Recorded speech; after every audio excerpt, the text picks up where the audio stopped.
Hostage crisis start. Students cars embassy per Hamla. Diplomats car kaid on Tehran. November 4th, 1979. The morning air was thick with tension. Outside the US Embassy, a crowd of Iranian students gathered, their chants echoing through the streets.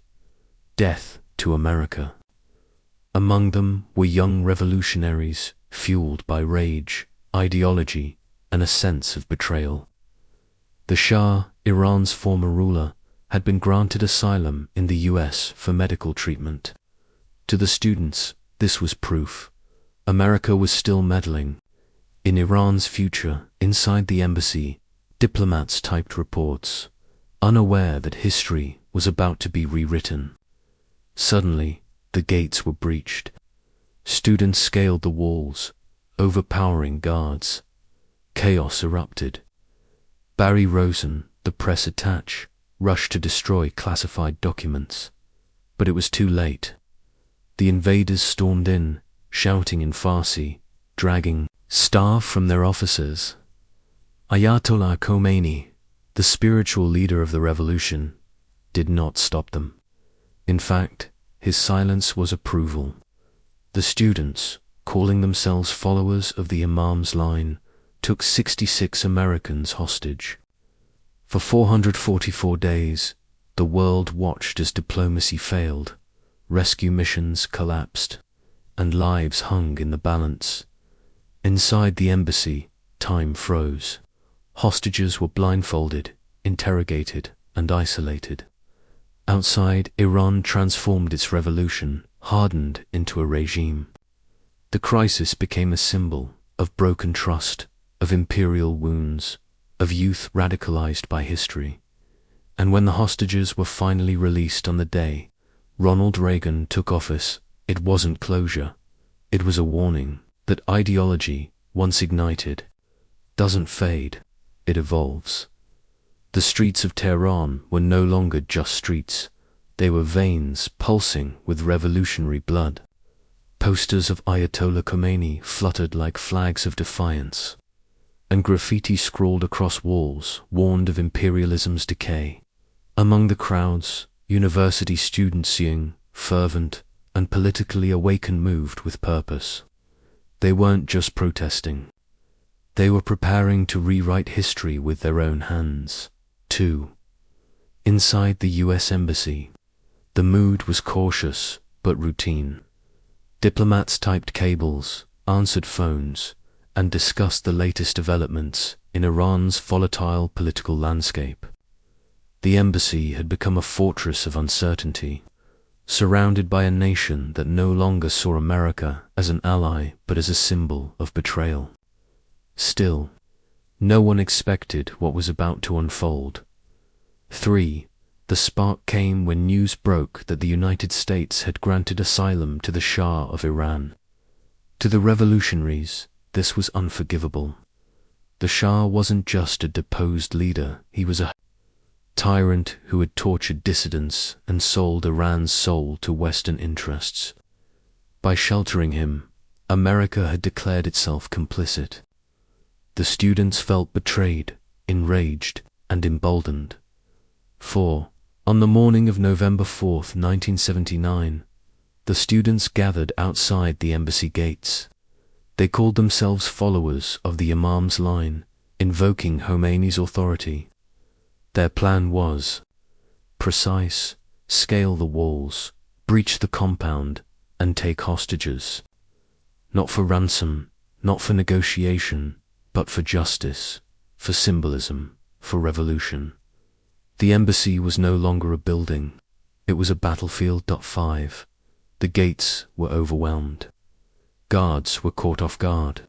Students poured in like a flood, shouting slogans, waving banners, and overpowering security. Inside, diplomats scrambled to destroy sensitive documents. Shredders jammed. Fires were lit, but time was against them. Within minutes, the embassy was under siege, and the world's most powerful nation had been cornered.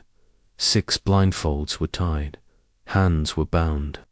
American diplomats were dragged from their offices and paraded through the halls. Some resisted, some pleaded, but the students were resolute. They believed they were enacting divine justice. Cameras captured the chaos, and soon images of terrified hostages were broadcast across the globe. The crisis had begun not just politically, but psychologically. 7. Ayatollah Khomeini remained silent. His silence was louder than any speech. It was permission. It was validation. The students interpreted it as divine endorsement. The hostage-taking wasn't condemned, it was sanctified. Iran's revolution had crossed a threshold, and the embassy had become its altar. America, once the puppeteer, was now the puppet. 8. Inside the compound, time fractured, days blurred. Hostages were isolated, interrogated, and used as pawns in a geopolitical game. Some were kept in solitary confinement. Others were forced to record statements. The students rotated shifts, guarding their captives with a mix of discipline and ideological fervor. It wasn't just a siege, it was psychological warfare. 9. Outside, the streets of Tehran celebrated. Crowds cheered. Effigies of Kato were burned. The hostage crisis became a national spectacle, a revolutionary theater. Iran's youth, once silenced under the Shah, now roared with defiance. The embassy was no longer foreign soil, it was conquered territory, and the hostages were no longer diplomats, they were symbols. 10. In Washington, disbelief turned to dread. Intelligence reports flooded in. Carter's advisors scrambled. The media erupted. But in Tehran, the students stood firm. They weren't just holding Americans, they were holding history hostage. And the world watched, breathless, as the crisis deepened. With no clear end in sight, the house had always been quiet. But that night, the silence felt staged, like a breath held too long. The walls, once warm with domestic chatter, now listened. In the dim hallway, beneath the flickering chandelier, a glass terrarium sat covered with a velvet cloth. No one had touched it in weeks, but tonight someone had. The cloth lay crumpled on the floor, and the lid was ajar. 2. She didn't scream when she saw it. Instead, she froze. Her eyes scanned the floor, the corners, the shadows. The snake was gone, not dead, not stolen, released. A deliberate act. The terrarium's latch bore no signs of struggle, no broken glass, no accident, just intention. And in this house, intention was the most dangerous thing of all. 3. Upstairs, the other wife slept, or pretended to. Her breathing was too measured, too rehearsed. She had heard the soft thud of the terrarium lid hours ago. She had heard the whisper of scales against tile, but she hadn't moved. She knew better than to chase ghosts in the dark, especially ones with venom. 4. The snake was not just a reptile. It was a memory, a threat, a secret. It had been brought into the house under the guise of exotic fascination, but everyone knew it was symbolic. A creature that could kill silently, without warning, without remorse. Its presence had always been a message. Now, its absence was louder. 5. She walked barefoot through the kitchen, careful not to make noise. The tiles were cold, the air colder. Every creak of the floorboards felt like a betrayal. She opened the pantry, not for food, but for clues. A missing jar of rat feed, a trail of sawdust. Someone had prepared for this. Someone had orchestrated it. 6. The snake had a name, though no one used it.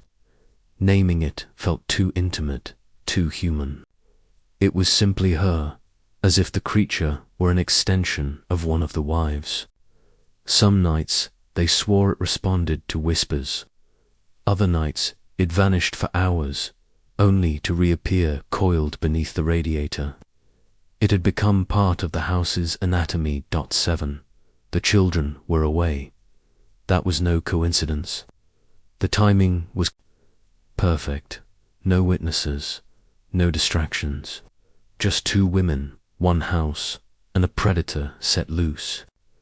The tension wasn't just about danger, it was about control. Whoever released the snake wasn't trying to kill. She was trying to remind. 8. In the master bedroom, the mirror reflected more than faces. It reflected fear. One wife stood before it, brushing her hair with mechanical precision. Her eyes didn't meet her reflection. They scanned the room behind her, the curtains, the bed, the floor. She knew the snake wouldn't strike immediately. It would wait. Like she had. 9. The other wife lit a candle in the living room, not for light, but for ritual. She placed it beside the terrarium, now empty, and whispered something inaudible. A prayer, a warning, a confession. The flame flickered violently, as if reacting. She didn't flinch. She had lived with venom long enough to know its rhythm. 10. Outside, the wind picked up. Leaves scraped against the windows like fingernails. The house, once a sanctuary, now felt like a trap. Somewhere beneath the floorboards, or behind the curtains, or inside the walls, the snake moved. And with every silent slither, the balance of power shifted slowly, invisibly, irreversibly. The morning began with an absence. Her toothbrush lay untouched, her slippers neatly aligned, her teacup still warmed. She was gone. No note, no suitcase, no sound. The house, which had once echoed with her footsteps and whispered arguments, now felt hollow. The other wife stood in the doorway, staring at the empty chair across the breakfast table, as if expecting it to fill itself. 2. The bedroom bore no signs of struggle. The sheets were smooth, the closet undisturbed. Her perfume lingered faintly in the air, like a memory refusing to fade. But something was off. A single drawer was left open just enough to suggest haste, but not panic. Inside, a photograph had been removed. The frame remained, its glass smudged by a THUMB print. 3. Neighbors claimed they saw nothing. No car, no visitor, no suitcase wheeled down the driveway. Yet the security camera at the gate had been unplugged some time after midnight. The timestamp blinked, frozen at 2:17 a.m., the exact moment the wind had picked up and the garden lights had flickered. Coincidence or choreography? 4. The other wife didn't call the police. She brewed coffee instead, slowly, methodically, as if performing a ritual. She placed 2 cups on the table, one for herself, one for the vanished. She stared at the steam rising from the untouched cup, her fingers trembling. Slightly, it wasn't grief. It was something colder, something rehearsed. 5. In the attic, she found a box. It hadn't been there before. Inside were scraps of paper burnt at the edges, scribbled with fragmented sentences. She watches me sleep. The snake knows. I am not the first. Each note was written in a different hand, some shaky, some precise. None were signed, but all pointed inward. 6. The children's room was untouched, toys still scattered, drawings taped to the wall. But one crayon sketch stood out. 2 women. One house, and a dark shape coiled beneath the floorboards. The child had drawn it weeks ago, before the snake was released, before the silence began. The drawing now felt prophetic. 7. She wandered into the garden, barefoot, trailing her fingers along the hedges. The roses had bloomed overnight and naturally fast, unnaturally red. Beneath one bush she found a single earring, not hers, not the children's. It was the vanished wife's, a silver serpent curled into a loop. She pocketed it without a word. 8. Inside the house, the mirrors had begun to distort. Her reflection looked older, sharper, unfamiliar. She touched her face, then the glass, then the silence. The house was shifting. The walls seemed closer, the air heavier. She whispered the other wife's name, not out of longing, but out of necessity, as if naming her might summon her roar, banish her. 9. The snake had not reappeared. Its terrarium remained empty, its heat lamp still glowing. She placed the earring beside the glass, like an offering. The house creaked in response. Somewhere, in the vents, something moved. Not footsteps, not breathing, just presence, the kind that watches without blinking. 10. She opened the wardrobe and stepped inside, not to hide, but to listen. The fabric brushed against her skin like whispers. A faint scent lingered, jasmine and fear. She closed the door behind her and waited for a sound, for a sign, for the moment when absence would become something else entirely. It began with the walls, not creaking, not cracking, listening. The kind of silence that felt sentient, kind that made footsteps echo longer than they should, the kind that made whispers feel intrusive. The house, once a passive backdrop to domestic life, had shifted. It no longer contained secrets. It absorbed them. 2. The remaining wife noticed it first.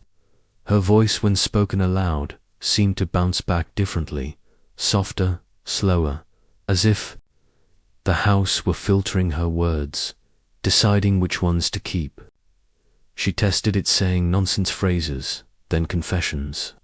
The nonsense faded, the confessions lingered. The air felt heavier after each one. 3 mirrors began to reflect things that weren't there. Not ghosts, not visions, just delays. Her reflection blinked a second too late, smiled when she didn't, tilted its head as if listening to something behind her. She stopped looking into mirrors after that, but the house had other surfaces, windows, picture frames, the polished floor. 4. She found a tape recorder in the study. It had been left running. No one remembered turning it on. The reel spun slowly, capturing nothing but static till she played it back. Then came the sounds, breathing, footsteps, a voice that wasn't hers. It said her name once, then silence, then a hiss. She didn't rewind it. 5. The snake's terrarium, still empty, began to fog over at night, not from heat, but from something internal. Condensation formed patterns, spirals, loops, symbols she couldn't decipher. She wiped them away each morning, but they returned, always different, always deliberate. The glass had become a canvas for something unseen. 6. The garden lights flickered in rhythm, not randomly, not broken, in rhythm. She timed them. 3. Blinks, pause, to blinks, pause, one long glow. It felt like Morse code. She wrote it down, translated it. The message was incomplete. She is still. Still what?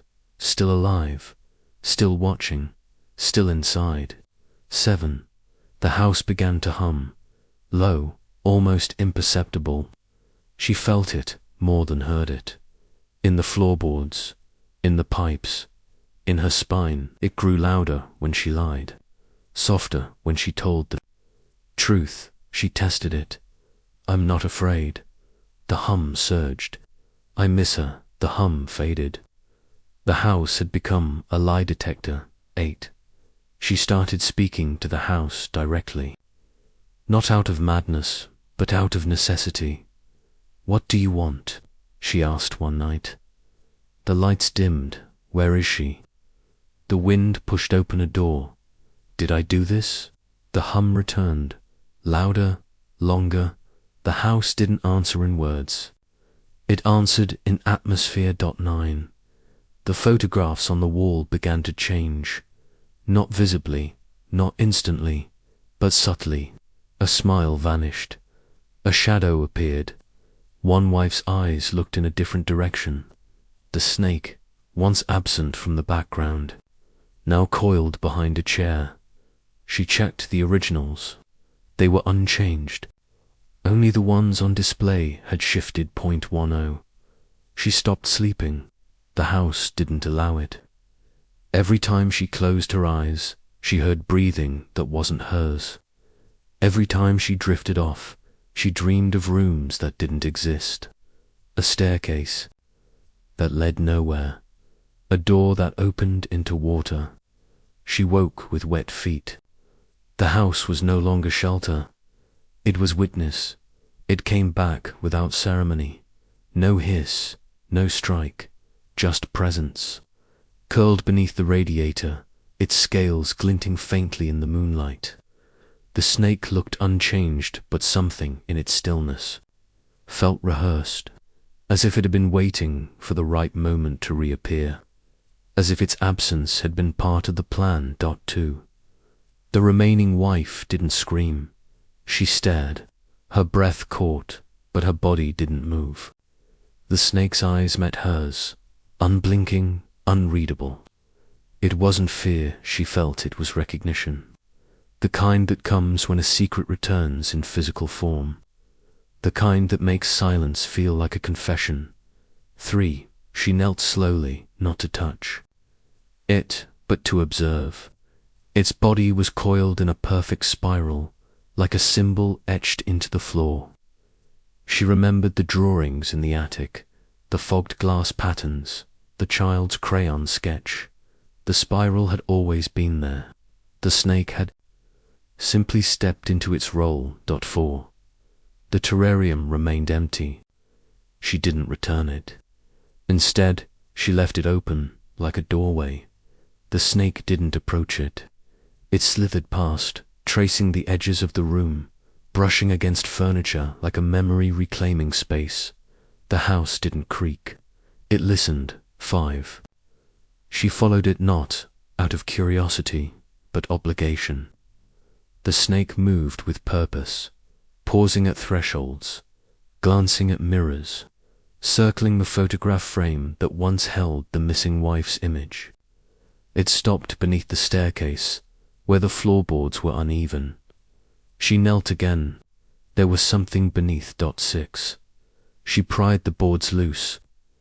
Dust rose. Beneath them lay a bundle of cloth, familiar, floral, faded. The missing wife's scarf. Wrapped inside was a note, written in trembling ink. She never left. She changed shape. The snake coiled tighter. The hum in the walls returned. 7. The house grew colder. Lights dimmed. The air thickened. She whispered the missing wife's name, and the snake lifted its head, not in response, but in acknowledgement. It slithered toward the bedroom, the one they used to share. She followed, barefoot, heart steady, mind unraveling. 8. Inside, the mirror had fogged over, not from heat, but from breath. Her own reflection was missing. In its place stood the other wife, smiling faintly, eyes unreadable. The snake moved to the foot of the bed and stopped. She didn't enter. She watched. The reflection blinked. 9. The candle on the dresser flickered violently. The flame bent sideways, as if pulled by something unseen. The snake hissed once, softly. The hum in the walls grew louder. She stepped back. The reflection stepped forward. The house didn't groan. It inhaled. 10. She turned to leave, but the door had vanished. In its place was the terrarium, no longer empty. Inside, the snake lay still, coiled around the scarf, the note, and a single silver earring. The glass fogged. A spiral appeared. She touched it. The house exhaled. She didn't knock. She didn't announce herself. She simply stepped through the threshold as if she had never left. Her shoes were clean. Her dress was pressed. Her face was unreadable. The remaining wife stood frozen in the hallway, unsure whether to speak, scream, or kneel. The house, for once, held its breath. Too. The returning wife carried nothing but a single object, a velvet pouch. She placed it on the dining table without a word. The pouch pulsed slightly, as if something inside was alive or remembering. She didn't open it. She didn't explain. She simply sat down, her fingers tracing the wood grain like she was reacquainting herself with the house's heartbeat. 3. The snake didn't react. It remained coiled beneath the radiator, unmoved, unthreatened. The returning wife glanced at it once, then looked away. Her silence wasn't passive, it was deliberate. The kind of silence that rewrites power dynamics. The kind that makes the air feel like glass. The remaining wife asked nothing. She poured tea.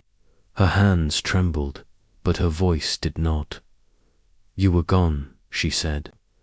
The other wife smiled faintly, not in agreement, not in denial. "I was elsewhere," she replied. The phrase hung in the air like incense wheat, smoky and impossible to trace. The children's drawings had changed. New ones appeared overnight. 2 women, 1 snake, and a third figure faceless, hovering above the house. The returning wife studied them without comment. She touched one drawing gently, then turned it. Face down, the gesture felt like a burial. 6. At midnight, the velvet pouch was opened. Inside lay a single object, a key. Not to a door, not to a room, but to a box long buried beneath the garden. The returning wife handed it over without explanation. The remaining wife didn't ask what it unlocked. She already knew. 7. The mirrors began to reflect both women again, but not at the same time. When one stood before them, the other vanished. When they stood together, the glass fogged. The house refused to reconcile them. It saw them as opposites, or perhaps as echoes. 8. The snake moved between them, slowly, deliberately. It brushed against one ankle, then the other. Neither flinched. It was no longer a threat. It was a witness, a judge, a memory with scales. Its presence no longer shifted the balance, it confirmed it. 9. They slept in separate rooms, but the dreams were shared. Each morning they described the same staircase, the same door, the same whisper. "She is still." The phrase returned, unfinished, insistent. The house hummed louder each time it was spoken. The walls pulsed like veins. 10. At dawn, the returning wife stood in the garden, barefoot, holding the key. The earth beneath her seemed to breathe. The roses leaned toward her. The wind stilled. She didn't dig. She didn't speak. She simply waited. And the house, for the first time, began to remember. It didn't speak in words, not at first. It spoke in movements, low, deliberate, unnerving. It slithered across the floorboards like a brushstroke on canvas, tracing paths that mirrored old arguments, forgotten promises, and buried truths. The remaining wife watched it from the staircase, her breath shallow, her thoughts louder than the silence. 2. The snake paused beneath the chandelier, where shadows gathered like secrets. Its tongue flicked once, twice, then stilled. The air shifted, the walls pulsed, and then, unmistakably, came a sound, not a hiss, not a growl, but something between a whisper and a memory. It spoke her name, not as a threat, as a reminder. 3. She didn't respond. She couldn't. Her name, spoken by something that shouldn't speak, felt like a trespass. The snake lifted its head, eyes gleaming with something ancient. Not intelligence, not emotion, something older, something that had watched generations unravel and rebuild themselves in the same rooms. 4. The voice came again, this time from the vents. It echoed through the pipes, the floorboards, the mirror frames. She lied, it said. She watched. She waited. Each phrase arrived, like a verdict. The house didn't react. It had already accepted the snake's authority. The wife hadn't. 5.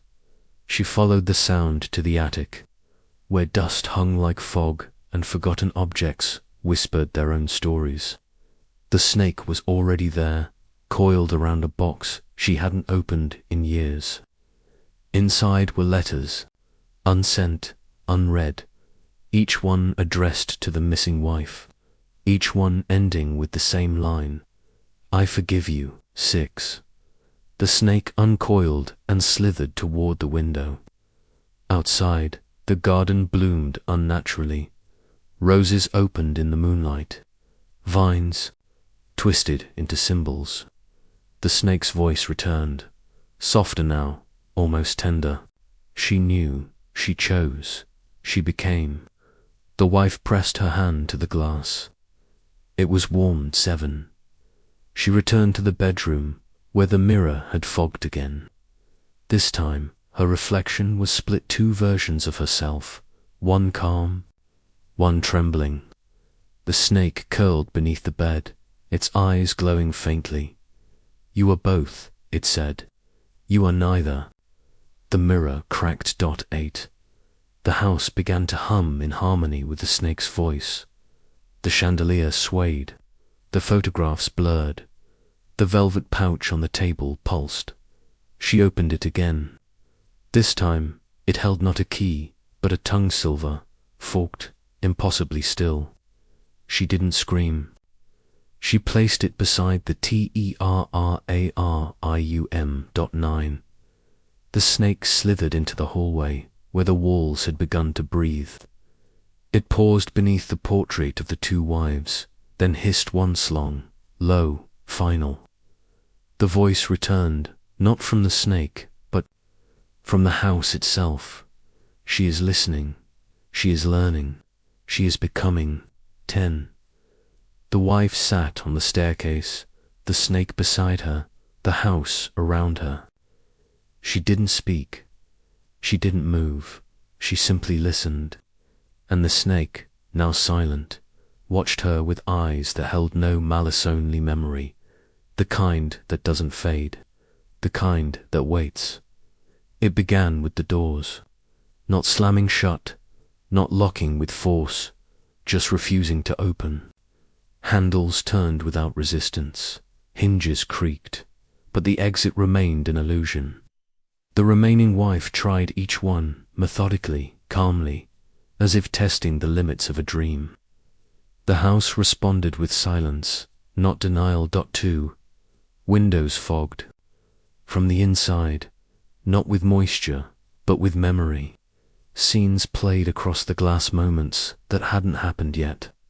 Arguments that hadn't been spoken, shadows that hadn't moved. She wiped them clean, but the images returned. The house was no longer a structure. It was a loop. 3. The garden gate rusted overnight. Vines twisted around its bars, blooming with flowers that hadn't existed before.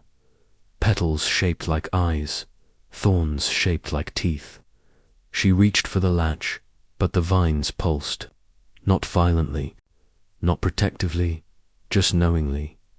The gate wasn't locked. It was watching. 4.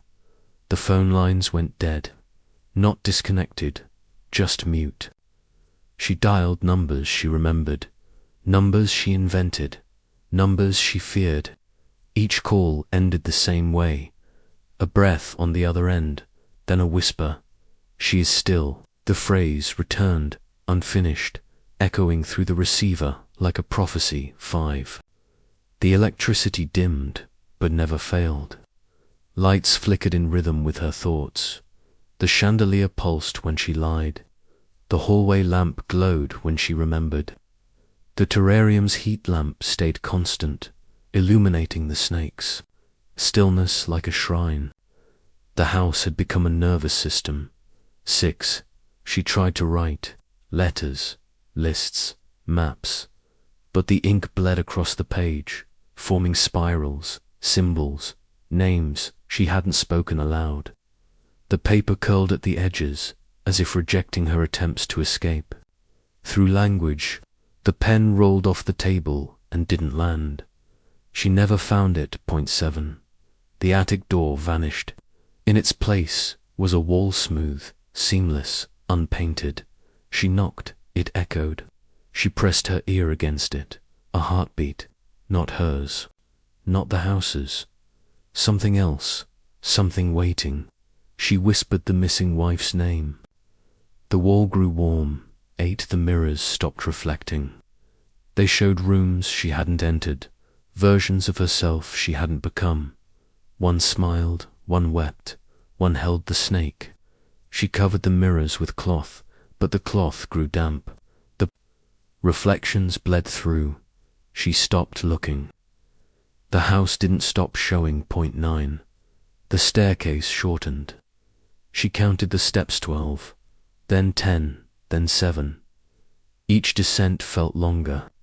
Each ascent felt heavier. The house was folding inward, compressing space, rewriting architecture. She slept on the floor that night, afraid the bed might vanish beneath her.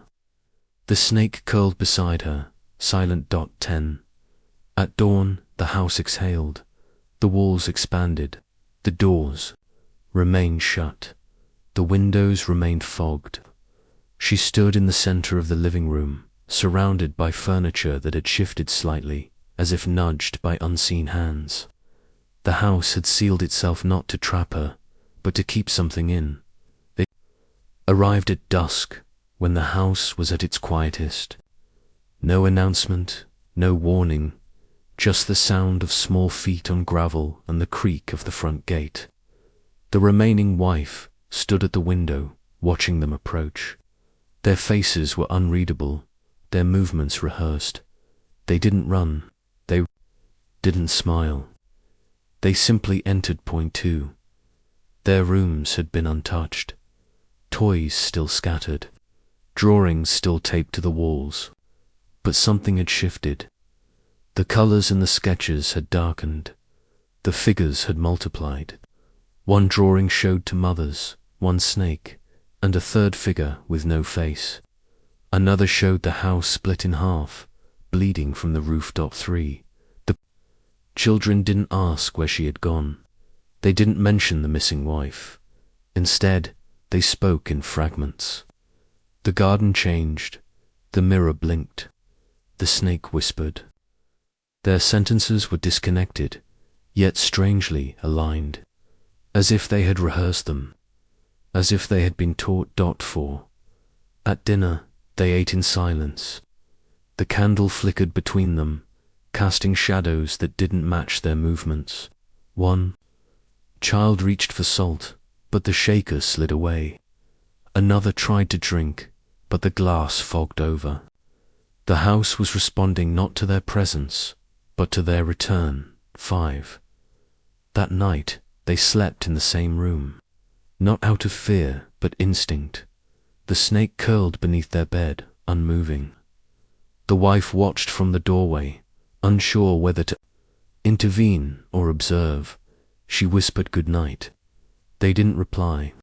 The hum in the walls grew louder. 6 in the morning, one child stood in the garden, barefoot, staring at the roses. They weren't red before, he said. They weren't listening.